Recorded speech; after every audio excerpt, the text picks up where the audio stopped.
Class 10th। आज हम लोग राम लक्ष्मण परशुराम संवाद का अंतिम अंश अर्थात 7वां पार्ट पढ़ेंगे। और 7वां पार्ट में बताया गया है कि जब परशुराम लक्ष्मण को मारने के लिए, फरसे से काटने के लिए कहते हैं तो विश्वामित्र मन ही मन हंसते हैं और कहते हैं कि हे मुनि, आपको सब कुछ हरा हरा ही सूझ रहा है और लोहे का टुकड़ा गन्ने का टुकड़ा नहीं हो सकता, यह भी जानते हैं। मन ही मन वो ऐसा सोचते हैं। आगे है, कहे लखन मुनिशील तुम्हारा, को नहीं जानत विदित संसारा। मात पितहि उरिन भय नीके, गुरु ऋनु रहा सोच बड़ जी के। सो जनु हमरे ही माथे काढ़ा, दिन चली गए ब्याज बड़ बाढ़ा। अब आनी व्यवहारिया बोली, तुरत देव मैं थैली खोली। सुनि कटु बचन कुठार सुधारा, हाय हाय सब सभा पुकारा। भृगुवर परसु देखावहु मोहि, विप्र विचारि बचौ नृप दोहि। मिले न कबहु सुभट रन गाढ़े, द्विज देवता घरहि के बाढ़े। अनुचित कहि सब लोग पुकारे, रघुपति सैनहि लखन नेवारे। लखन उतर आहुति सरिस, भृगुबर कोप कृशान। बढ़त देखि जल सम बचन, बोले रघुकुल भान। कहेउ लखन मुनिशील तुम्हारा, को नहीं जान विदित संसारा। लक्ष्मण जो है व्यंग्यपूर्ण शैली में बोले, हे मुनिराज, आपके शील को कौन नहीं जानता है। व्यंग्यपूर्वक कहते हैं कि हे मुनि, कौन ऐसा है संसार में जो आपके शील को नहीं जानता है। मात पितहि उरिन भय नीके, गुरु ऋण रहा सोच बड़ जी के। और वह तो संसार में प्रसिद्ध है, आपका सुयश जो है संसार में प्रसिद्ध है।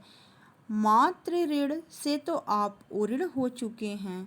गुरु ऋण चुकाने की मन में बड़ी साध यानी कि बड़ी इच्छा है गुरु ऋण चुकाने की, और वह भी हमारे ही माथे निकाल रहे हैं। सो जनु हमरे ही माथे काढ़ा, दिन चली गए ब्याज बड़ बाढ़ा। और वह हमारे ही से माथे निकाल रहे हैं, क्योंकि बहुत दिन बढ़ जाने पर ब्याज जो है वो बढ़ जाता है।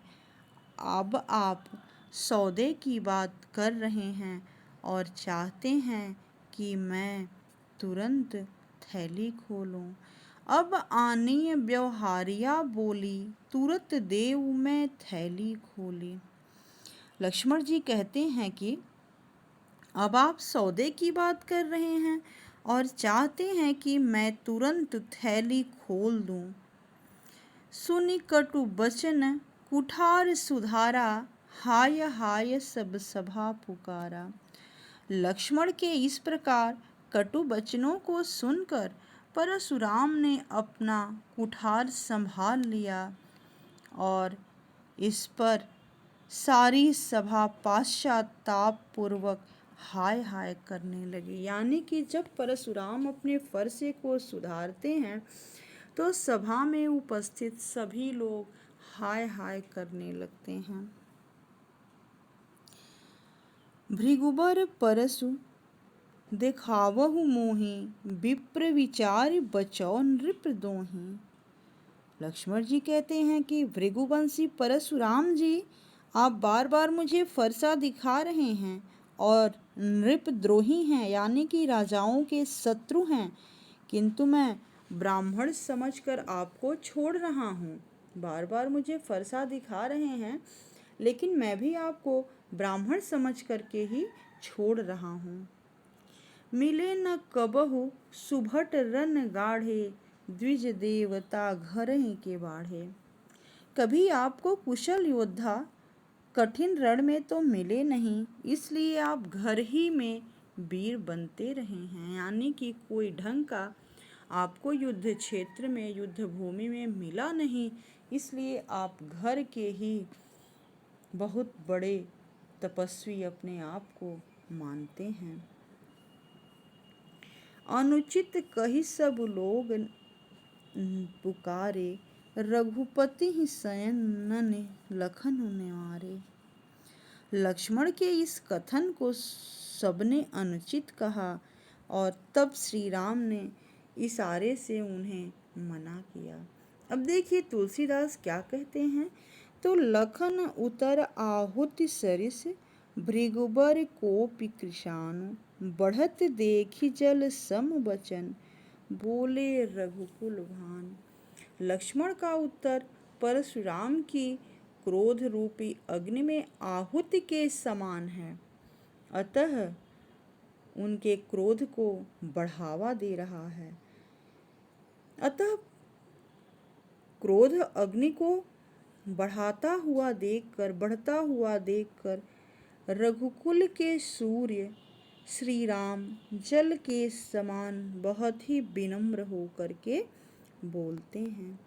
और ऐसा आप लोग सभी लोग जानते हैं कि यह कथा जो है सीता स्वयंवर के समय की है, जब श्री राम धनुष को तोड़ते हैं। राजा जनक जी धनुष यज्ञ का आयोजन किए रहते हैं। देश विदेश के सभी राजागण वहाँ उपस्थित रहते हैं और अपने अपने शक्ति को आजमाते हैं।